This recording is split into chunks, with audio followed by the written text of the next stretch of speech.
Okay, my guest today is Professor John Zhang. He is a Wharton professor, but more importantly, he is one of the world preeminent experts on pricing stuff. He's got two PhDs. How about that? Two PhDs. You buy one, get one free today. You get one free. But no, he teaches at Wharton, which is obviously one of the most respected business schools, and his book, Smart Pricing, is something that I've been recommending for years. It's on my tylopez.com/books. It's in my top 50 books everybody should read. So we're going to just have a little talk right before we got on camera. Let's start there because it's controversial. Will Durant, the famous writer, said that nations are born stoic and die Epicurean. So they're born hardworking and they die when they party too much. You're also an expert on China. So we were talking about how China is really, how you see China growing. Forbes just this year said that China has surpassed the net worth of the United States. There are more billionaires in China than in US, for sure. Yeah. So when you go back and forth to China, what do you see as the main difference that the US and other countries are going to have to do to keep up with China? That's a really very good question, Ty. I think that before I answer your question, I do want to make a couple of points. Number one, that in fact that Ty has been very, very impressive to me. And not only he's good looking and also really very thoughtful, okay? And he looks really good on the video, okay? And in fact, if you meet with him in person, he looks better, okay? I like that. I think the one thing I really feel good about you is the fact that you really have so much energy, okay? You're constantly doing your thinking. You constantly want to do something. You really want to change the world. You want to somehow that impact on all the people around you. I think that's kind of a leader that I will be looking for sure. So I think that this trip to Puerto Rico, if nothing else, I think that's one dimension I really see that in person. That's really not something that you can see on video. I hope that people out there, you realize that with this leader, you're going somewhere, okay? So I think that's the first point I want to make. The second point I want to make is that I think you really have a very, very good eye and seeing the value of the book that we wrote 10 years ago. Yeah. And this book, I would have to say that my co-author and Raju, and we put basically that all the wisdom into the book. And the pricing book is very different from the leadership book. Leadership book, you could have every week you have a new fashion, new fad, and the people come up with all kinds of different ideas in terms of what you need to do to be a good leader and so on and so forth. And but then it changes, right? Remember that at one point Jack Welch was such a great leader, and every company should do whatever Jack Welch does, and make the company as big as possible, and make it as comprehensive as possible, and so on and so forth. Now people realize that's not the right way to do it. Now he's not as respected as he was. But in pricing, in fact, you're going to see that 10 years ago, what we said still works today. By the way, the China has just translated this book once again. They translated twice, okay? They actually published this book in the end of the December, and it's called Innovative Pricing. Basically, they realized that what we put in there is really the science. Science doesn't expire just because time goes by, right? So I think that in that sense that you really have a very good eye. I really appreciate the fact that you recommend everybody to read the book. You really feel yourself, learn something from the book. I think that's something that I feel so good about. And in terms of the China and the US, I will have to say that when I first came to US in 1980s, at the time that I noticed that everything in US is done and faster and better. Okay. People work so much harder. Okay. And because you can easily just take a photo, take a picture of what people do when they dig a ditch in US versus what people do in China when they dig a ditch. Okay. And you can look at how the police do their work in this country, and you can look at how the China did the work. Okay, at the time, my distinct impression was that U.S. just was doing everything better. I mean, there is good reason why U.S. is number one in the world. Okay, but I have to say that sadly that today, if you do the comparison, because I go to China before the pandemic, probably like 9 or 10 times a year. I mean, fly back and forth very frequently. Now you realize that in fact that in US, basically everything that the US is doing is so much slower, okay? You could have a road that blocked for a whole year, never get repaired. But in China, within a couple of months, everything is paved over, okay? I mean, there's just that kind of a difference. So what does it? I mean, because Americans, you know, I'm American and we think we have this governmental system, it's not central control, like a China, like a Soviet Union used to have. And so we consider our system more efficient. But like you see, also you see TikTok pretty much flying past Instagram and Snapchat. And that's a Chinese company, and, you know, in 5 years, almost usurping Facebook and Instagram. So what's the cause? Is it that people are just more hungry in China? Is the government changing in China? Or is it more a factor that American government is going downhill? Taxation? Is it maybe also that you don't, because of virtual work now, you don't have to come to America, so America can't capture as much of the talent in the world? People just stay in Sweden and they build Klarna, and they stay in Canada and they build, you know, Shopify or Ireland Stripe, and so that there's not the competitive advantage we got as Americans from all the immigration. And now America's become pretty anti-immigration, which we may have shot ourselves in the foot. What do you think is the causation of this rise of China? Well, I think before 1980s, when I was in China, okay, and I remember I was a farmer. In fact, that in the countryside, essentially that, and we work together. And in fact, that regardless whether you work hard or you don't work hard, in the end, that you're gonna get more or less the same thing. Okay. And people really did not have the freedom to do the things that they want to do. Right. Okay. There is no way that you can actualize your talent. Yes. Okay. I remember that for the production brigade, for instance, if we have to weed the weeds, okay, and basically that we weed the field, and then basically that the way we do it is we all lined it up, okay, we all move at the same speed. Right. Okay. Just pick it out. Yeah. Yeah. You can imagine that kind of situation that if you move too fast, I'm going to be mad about you. Right. Why I want to work so hard, right? And but on the other hand, if you work too slow, that's also going to be a problem, because at the end of the year, you probably have nothing to eat, right? So what happened is that everybody will follow the production leader. Okay. Yes. Let's say Tai is the leader in the field, and how fast that he works really determines how fast we would work, right? But everybody actually knows that. Yeah. Then we would select the most elderly person to be the leader. Okay? You can imagine that kind of system doesn't really encourage the sort of individual initiatives, the creativity, and a lot of different things. Okay, and which, by the way, so not to interrupt you, that's a pricing of sorts. That's pricing. People don't think about price. They think when we talk about pricing, we don't just mean charge $50 at Pier 1 for a curtain. We're talking about how you meter out economic rewards. In that case, whoever your leader is the economy of the field. Right. So people did not have the right incentives. There's absolutely no question. And then you have the economic reform, and then people are allowed to do all kinds of different things. And you can get rich first, and then all those kind of incentives. Because of that, of course, the people really sort of put their creativity at work. Yep. And then all of a sudden you have an explosion of creativity. Right. In fact, that and they know that in fact if they work a little bit harder, and they can provide more for their family. And in fact, that for the first time in history, in fact, the Chinese people have the freedom. and to show people that I have the creativity, I have the energy, right? So you allow people to run as fast as you can and get to the objective as fast as you can, right?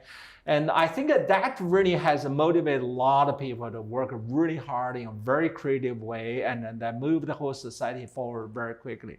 But if you look at the US, of course, that the US has gone through that process. If you go back to the 1920s and 30s, and it's a fair game, right? So it's a free competition. Everybody just put in their bid and see where and how, in fact, that your fortune is going to change. Okay. But today, of course, that you look at everything. Okay, you look at the road building, and you have a lot of safety regulations, right? And obviously that, there are all kind of procedures that put in place that there's certain things you can do and cannot do, right? And even if you dig a ditch, you probably have 5 people that just do the flagging. Right. Okay, the cars don't go around and so on. And one person doing the digging, right? But in China, everybody's doing digging.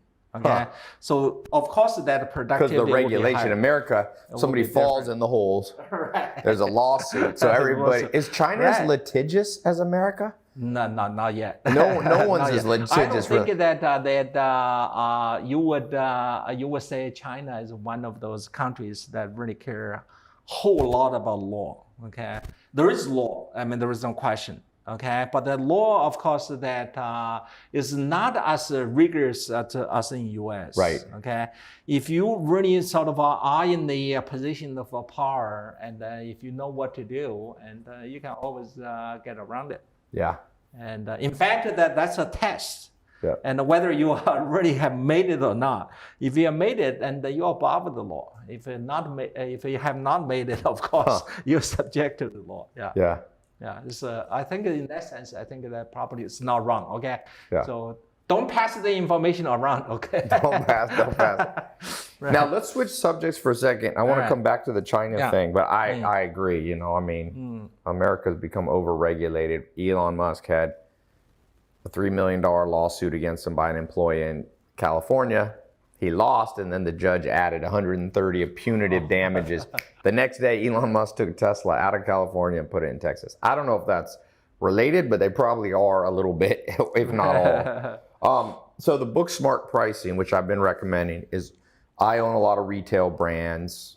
I talk to Professor Zhang all the time about, you know, how do we price things at Pier 1 and Steinmart and Ralph and Russo. We have different. Ralph and Russo is almost the most expensive clothing in the world. It's a brand that I bought. And Pier 1 is home goods, you know, huge brands, Radio Shack, these different ones. And one of the chapters in your book that I found so interesting, I think it's the second or third chapter, is that there's only really 4 levers you can pull in business. Right. First one is gross revenue, top line revenue. You try to get that up. If you want to make more money, that's where a lot of people go. Secondly, you can focus on your fixed costs, the cost of your rent, the cost of your employees. Third, variable costs, the cost of whatever you're selling. If you're selling a couch, you can try to negotiate the cost of the couch down. And then there's a fourth one, which is optimizing your pricing. But everybody I meet as entrepreneurs, they mostly talk to me about gross revenue. Sometimes I'll talk about profit, but I mean, by the way, these 4 levers are what create profit. But so people go, I want to make more money, you need my gross revenue up. Or, hey, I figured out a way to cut my costs. Or, hey, I can deliver the product for cheaper. But in your book, you have this graph, and it shows that that's almost exactly backwards, right? Depending on your industry. So I'm in retail, e-commerce. In your book, it's like if you can optimize pricing by 1%, you can get a 20% swing in your profit. Right. And then the next one is variable costs, negotiating that, you know, and like 1% optimization gets you 15 or something like that. Fixed costs get you like 1% optimization gets you like 5% increase. And top line is teeny. Right. Top line, in fact, you can often go broke focused on the top line. So let's talk about that for a second, because I've had some questions when I explain that to people, and I've got the source right here, the co-author. When you say optimizing your pricing strategy by 1% can give you a 20% lift in profitability, is it as simple as saying make one little tweak and you see people's net income go up by 20% in an industry like retail? Right. So it may not be as simple as that, and but certainly one of the things that we have found. I personally, I only do the pricing research. I only teach pricing, and also I only do pricing consulting. Okay. And over the years, of course, that we cover all kind of different industries and work with a large number of executives who have a responsibility for revenues. And what we found was basically that, and most companies actually pay a lot of attention to value creation. Okay, so they work with the employees, empower the employees, and that reduce the production costs, and make sure that you create the most valuable product you can put out there in the marketplace. And but when it comes to the value capturing, and the fact that you have to set the price to capture part of the value, so that you as a firm can be profitable, so you can serve those customers forever, right? And firms don't really think twice about it. Yeah. Okay, that's really sad. Because I used to be a farmer. In fact, I was a educated youth in China. I was sent to the countryside and work with the farmers. And so to me, that's just so odd. Somebody, because you basically, what you're trying to do is that you work for a whole year.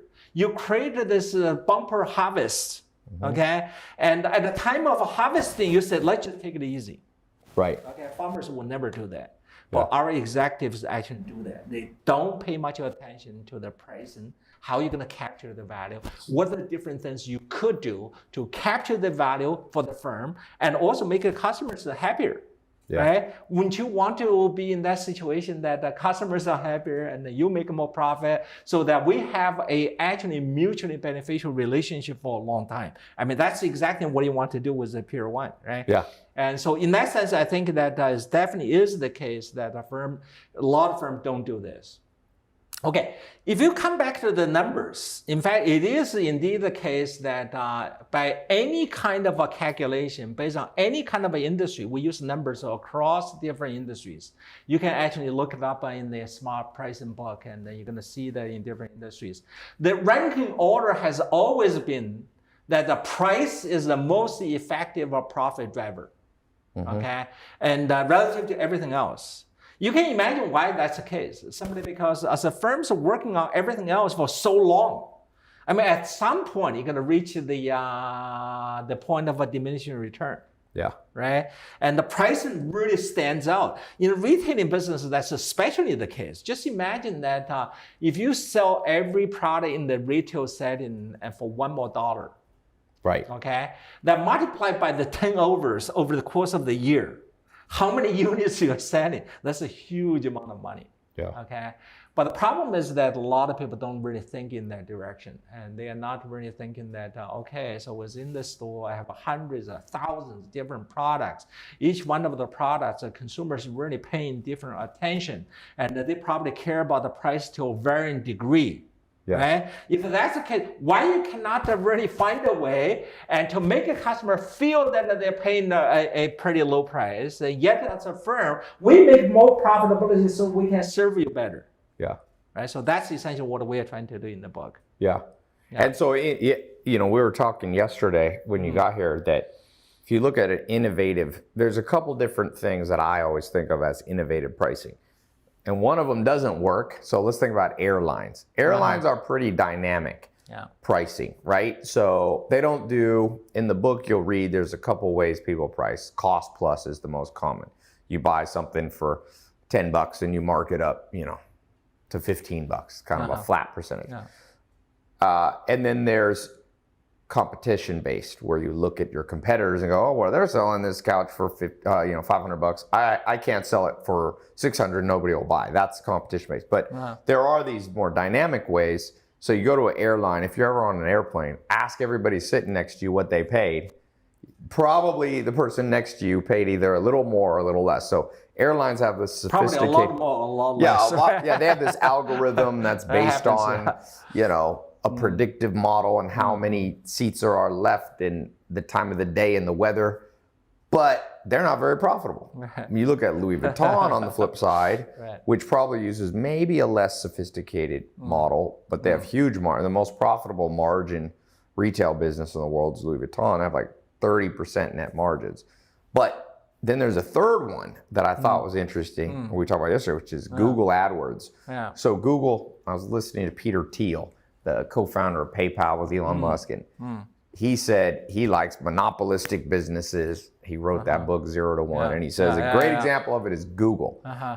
But he doesn't talk about, in this YouTube I was watching, he doesn't talk about the reason Google has captured the value as a monopoly. Because you could be a monopoly and go broke. Right. But they captured value with Google AdWords as an auction. Yeah. And you said your mentor or advisor is the one who built that for them. Right. So how can more businesses do like, is there a way I could take Pier 1 and create an auction for everything? Right. I mean, we have 100,000 SKUs, so I like to learn from the best. What can the average entrepreneur learn from the most, and maybe there's other really good pricing systems? Right. Well, and obviously that you raised a large number of questions in the process of your commentary, and I think that, and certainly that if you look into the airline industry, you would say that the airline industry probably is the most sophisticated pricer. And there was no question about it. They do the yield management and a long time ago, and they use a lot of data process and try to assess customer willingness to pay in different kind of situations. And then they would basically sell every seat and to the people who are willing to pay the most. Right. And yet that if you look at the whole industry, it's not very profitable. Right. I think that there is a good irony there. And in fact, that's what we wrote in the book too. It's basically that individually as a firm, in fact, when you have a pricing flexibility is good for you. Okay, if a competition doesn't do anything, if you're flexible, you can always offer all kinds of different deals and steal the customers away from the competition. But the problem in the airline industry is that everybody also have the same flexibility, which means that everybody have a lot of different weapons to hurt each other. Imagine that if you have a game where that you have people who have a lot of weapons to hurt each other, in the end, what will happen? Right, everybody kills everybody. Everybody's dead. Get hurt, right? So that's exactly what happened in the airline industry. When you talk about the Google, for instance, Google, of course, that has been very smart. In fact, this is a so-called and two-sided market. Okay, Google actually is supported by the search engine. Search engine, of course, serve the end user who does the search, and also serve the advertisers. Yes. Right. In this case, in fact, as a Google, I can charge both the searchers. Yes. I can also charge the people who basically advertise. Yes. Right? And in this case, in fact, that there is actually good economic principle that basically says that in this kind of a case, you want to charge the side that less, that's more price elastic. Yes. You want to charge the side more, that's more price inelastic. So that's why they charge them. That's why they charge the most to the advertiser. Right. So in fact, you can go to the extreme. It's basically saying that I'm only going to charge the customers. I'm only going to charge advertisers. Yes. I'm not going to charge the searchers because there are more eyeballs. You're going to enhance the value of my service to the advertisers. You can charge even more to the advertiser because of that feedback loop. Yes. In that case, of course, for Google, that you actually want to charge advertisers, not the end users. Yeah. End users basically use for free, right? Yes. Exactly. So in that case, you generate more eyeballs. When I deliver those eyeballs to the customers, to the advertisers, of course, they are willing to pay more. Yeah. So the point I want to mention that is that in pricing, it's really very different from anything else, right? You can imagine if you're a leader, if you're a manager, and you work with the people, there are a lot of intuition and that they'll guide you in terms of how you're going to treat people nice, motivate people to work a little bit harder, and to get the most creativity out of people, and so on and so forth. But that's not the case in pricing. Okay, you really have to understand some of the principles behind it. Simply because what you're trying to do is really put in place the economic incentives that will motivate people to do the things you want them to do, and you induce the right behaviors. Right? So in that situation, what I'm saying is that coming back to the Peer 1, for instance, obviously the situation is going to be different, right? The product you sell is going to be different. The kind of a customer who come to you are very different. And in order for us to do the best possible pricing in that particular market, obviously we have to understand who are those customers. Yep. And what kind of incentive I can put in place to induce the right behavior from everybody so that we are the best pricer and for the products like this, right? So that's a little bit different. So I would say that it is definitely very relevant to compare the Peer 1 and with Google. But there that I think that the comparison ends. And if you actually don't actually pay attention to special characteristics of that particular market in the Peer 1 and also what customers are looking for and so on. Yeah, because we don't have, nobody comes to our Peer 1 website that's there to just get a search result like they are in Google. Right. But one of the things I hope you take away from this episode is just that you have to become sophisticated on pricing. It's funny, there's millions of people on social media, and I see all these people that are like really sophisticated, for example, entrepreneurs with their fitness program. They're like, Ty, I take this vitamin, I do this yoga exercise when I wake up at this and that. And then, but I'm like, what's your pricing strategy? And it's like the most primitive caveman. It's like, I don't know, I charge what my... I'm going to do 30% over the 30% over, or a lot of people. Let's talk for a second about people who are following who have service businesses. So if you're a lawyer, realtor, although that's a little more fixed, but I have people that I've trained to start marketing agencies, right? So one of the things that I did when I started teaching a marketing agency program in 2016, and I said, listen, there's not a lot of people who know how to do Facebook ads. Most restaurants, most doctors' offices really have every new client you bring them is very valuable. So you can just start off charging $1,000 a month. You get 10 customers paying you $1,000 a month. Now you have a 6-figure business that's almost all profit. But maybe now, as you think through it, if you could charge $1,000, how do you know whether you should charge $1,500? Or if somebody's watching and they're a lawyer, or a CPA, if you're watching this, just because everybody else is charging $400 an hour, maybe you should charge $300, or maybe you should charge $500. So how do you think an average business owner who maybe doesn't have a huge sample set, what's some ways that they can become more sophisticated in how they price their services?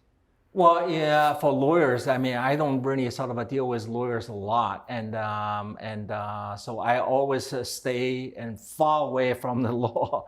And, how about a consultant? Just say because consultant. Of that. Yeah. But one of the things I always notice is that as a lawyer, for instance, you always sort of keep 1/3 of whatever money you recover for your client. Right. Okay, and that's for a good reason. And for a good reason, simply because, for instance, if I hire Ty as a lawyer for me, right? And the moment that we sign the contract, how do I know that you're going to work on my behalf and then put everything into it, right? And try to maximize the recovery and for me. Okay, because you're going to have a lot of work to do, right? So you basically sort of you have a case number 1, case number 2, you have a kids to take care of, your wife to take care of, and all kind of different things to take care of. And how do I know that behind my back that you actually put in everything you got and into this particular case and help me? Okay, so in this case, essentially that as a client, of course, I want to align my interest with yours, right? So if you recover more money and you get more money yourself, and I would also get more money. So in that case, of course, this is so-called performance-based pricing.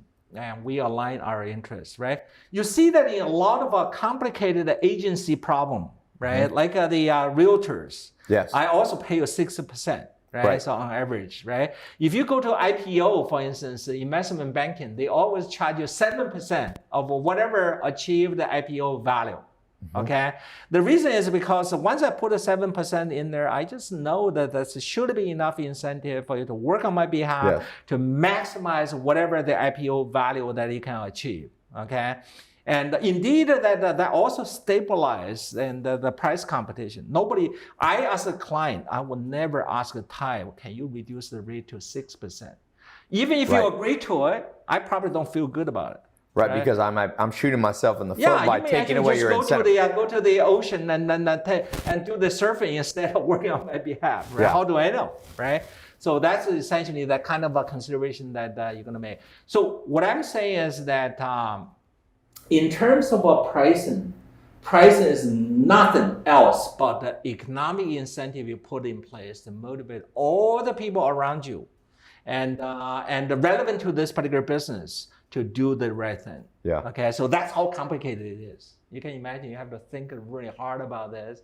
Whose incentive, how you're going to align their intent, what kind of incentive different people may have, and how I'm going to align all those different incentives. If you align them well, ultimately what will happen is that everybody should do well. Yes. Right, so that's why working in pricing is just such a fun thing to do. Okay, simply because we look into the people's incentives and motivations and what they want to do, how we're going to induce the right behavior from people. That's what you're thinking of. Yeah, because you think about taxes, for example. That's the government price to live in a country. So, or to live in it. The state of California has this really high tax. Right. And they have to think about, I don't think they're thinking about it very intelligently, but if you overprice, California has the highest, whatever, 13%. Guess what happens? People go, now I'm going to move to Arizona or Texas. And you raise the tax, but you actually collect less money. And then who leaves first? Talk about it's worse. If you think, it's not going to be people not making much money because people are not making much money. So what happens is all the people who used to pay the most taxes leave.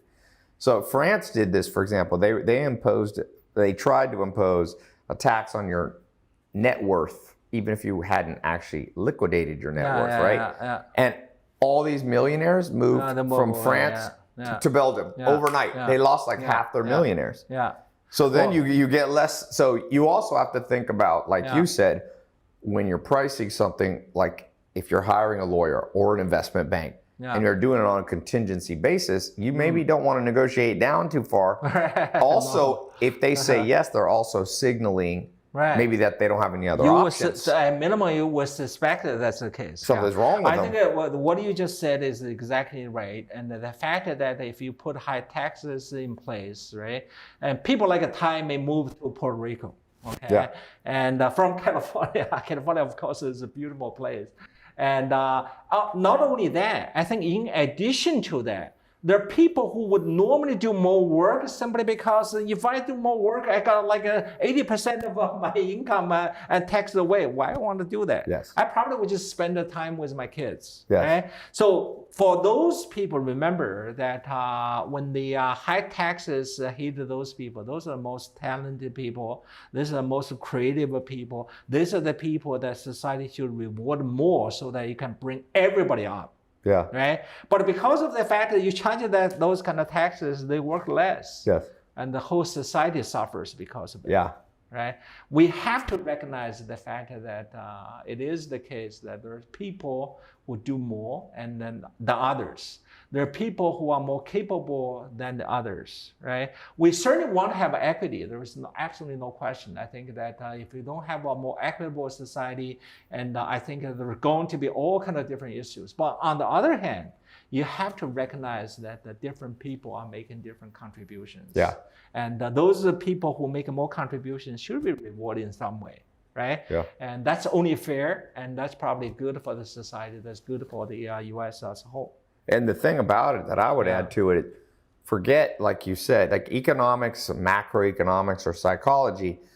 Even, let's say you want the world to be more equitable. Sometimes you have to do what seems non-equitable, and the repercussions are things become more equitable. For example, going back to the California situation, if you want Californians to have a nice life and less crime and so on, you want to have people there employing people. So there's jobs, for example. And government just handing out money actually doesn't create the same kind of happiness for somebody's life. So people who work for their money are happier. Interestingly, in California, crime is through the roof in California. And I'm telling you, every person that I know that's made money is leaving or thinking of leaving. And they don't, those are the people that employ people and also don't commit that many crimes. Maybe people would say they do white collar crimes, but they don't shoot you in the face. And so I saw an article in LA, somewhere in LA Times, something this weekend that LAPD was saying to tourists, don't come, we can't protect you. Think about that, California, you know? So pricing by the government has repercussions. We talk about firms. What about hiring? A lot of people who work or watch me, you know, are employers, and you're trying to hire a freelancer, you're trying to hire a secretary, a business partner. With my business partner, Alex, in Pier 1, we just kind of were like, at the beginning, let's just do this 50-50. That works pretty well in many ways. If I'm tired, he has a lot of incentive to work. If he's sick, I have a lot of incentive. Do you think that the average company doesn't do enough real incentives? I mean, when Bill Gates went public, I think it was 1986, 12,000 of his employees became millionaires. It's kind of a cool story. You know, so he had built, Sam Walton in his book Made in America says, make your employees own a piece of what they're doing. Do you think that holds true? Is the science there that there's because it seems common sense, but I know you've studied. There is definitely that. I mean, this is not something new, right? So there is this so-called efficiency wage theory. Okay. So which means that if you pay people above the market price, and which means you pay a little bit more than what it takes to hire somebody, okay, that somebody is going to work a little bit harder. And the reason is simply because if I look around, I know that this particular job is going to actually pays more, and because it pays more, therefore I'm not going to look around, right? I want to do everything possible to hold on to this job. And because of that, of course, that you would increase the productivity from that worker, you will reduce the labor turnover, and of course, ultimately is beneficial to the company itself, right? I remember that I got into the business simply because one day I was wandering into the University of Pennsylvania library, and then there was a book that was just put on the table by somebody, and that was the Scientific Management by Frederick Winslow Taylor. Okay, so this is so-called father of management. So his idea at the time was basically that you can do some time study of your employees, right? You see that your employees do a lot of things and in a very ad hoc way, which means I have certain habits. I probably would have a lot more moves to process a certain part of the production process, right? And because of that, you can imagine that a lot of inefficiencies in the process. Tell me about it. What Frederick Winslow Taylor did was basically saying that, why don't I just really study, ideally, what kind of a move you really need to have, and how long it should take, and to do every one of those moves, and ultimately that how I'm going to actually increase the production. Okay, so he does the time study. Once you do the time study, he went to the worker, basically says, so how about this? I offer you this particular deal. And I increase your salary, let's suppose, by 30% or 50% or double your salary if you do what I tell you to do. Okay, what I tell you to do is that when you move this product to here, you do this way, not the way you're doing. And when you move the next process, you do this way, not that somebody else and the way you would do it. Okay, in that case, you reduce the time and increase the efficiency to produce the product. Ultimately, that even if you double the salary, the company as a whole will gain a tremendous amount from it. Okay. So if you look at China, indeed, that's one of the things that's happening. Simply because think about it, China actually since the 1980s experienced economic growth, and the GDP growth is like 10% every year. Huge. And the salaries keep get increased and doubled. Okay, and what kind of a motivation that really provide to you in terms of every day? What do you think about? Right, you can think about work, how I'm going to do it better, and because there's a lot of opportunities out there, and I can do way better for myself, and so on and so forth. I think that's one of the philosophy you believe in. I mean, I talked to you, and you basically sort of really believe in that. It's not like just you want to do well and push everybody and to work as hard as possible, and so that I can do well. Right. It is the case that you want to actually sort of everybody around you to do well. Yeah. And the way to do well is basically that you do it efficiently and follow a specific direction, yes. right? And the direction I charted for you. I think that probably is the right way to do things. Yeah. Yeah, and like you said, I like how you said ad hoc. You know, the average when I have 480 people that work for me in one of my holding companies, Retail E-commerce Ventures, and when you look there, it's like you said. Sometimes it's like 480 different backgrounds, lifestyle, education, childhoods, and so your job as the leader, as a CEO, is like you said. You have to say, listen, the way you answer emails is too slow. Yeah, I have employees that'll fly out. I had some fly out, and I was watching one of them use the laptop, and I was thinking, you're wasting an hour a day because they don't have a mouse, so they're going zzz, every time they close a window, they have to they're moving their finger on the little touchpad, and I was thinking, it's like you said, going back to pricing, I could pay that person more per hour. Let's say they were an hourly person, pay them more per hour. They could have more vacation or more rest time. Yeah, if they change their habit. Yeah. I win because I could pay them less. They'd actually make less per job completed. Right. They get more free time and a higher wage per hour working. Yeah. But people don't, I talked to you about this yesterday. People don't like to learn. Yeah. I mean, it's not they don't like to learn. It's not in our DNA to really be open to change after a certain point. I think that's a very old American idea. I certainly that when I moved from China to US and as a student, that's one of the first ideas I learned. I was thinking, wow, this is basically why the US was so strong, right? And ultimately that everybody put the best into the job and they get the most out of the job. And ultimately that firm is better off and the employees are better off. The society as a whole is better off, right? Yeah.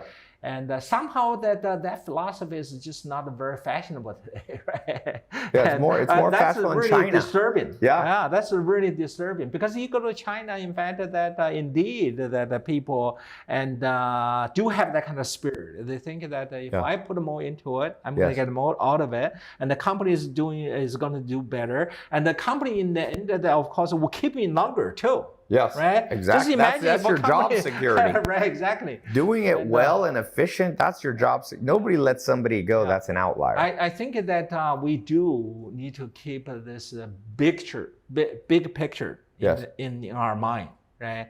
So whenever we are sort of making some kind of demands and doing certain things, you have to think that ultimately and all those things where they're going to lead to. Yeah, I think that's actually very important, and to have that big picture in mind. Yeah. Well, this was awesome. As we come to the end, I want to tell everybody, remember, a lot of takeaways. Most important one that I've learned is become more sophisticated as you think about pricing, as you think about what you're going to charge for your services, as you think about how you compensate people who work for you, business partners. If you're a service provider like a lawyer, accountant, a marketing agency, think a little deeper about how you're going to price things. Right. But start with this book. I don't get paid to tell you this, but Smart Pricing. It's on tailopez.com/books. Thank you for coming. We don't get paid to write the book, okay? So we want the people to know and I think that we feel passionate about, and that's really the truth, okay? And I think that in terms of our pricing, if you look into the book, it's really not about how you do things in different industry, for different kind of a situation and so on and so forth. And those things we do talk about. Yes. But ultimately, pricing is really about way of thinking. Yes. The thinking is basically that how you're going to put the economic incentive in place in such a way that it will motivate everybody to do the right thing. Yes. Okay. When the famous English economist and Adam Smith was talking about the invisible hand, and that really sort of direct people to do things that's ultimately good for the society. Yeah. And the price is that invisible hand. And so I think that if you really want to understand the role for invisible hand how invisible hand would change and motivate the people around you to do the things that ultimately not only for individuals, for the company, and also for society as a whole. You got to look into pricing. And I think this book is something you definitely want to read. Awesome. Well, thanks for coming. All right, good. All right.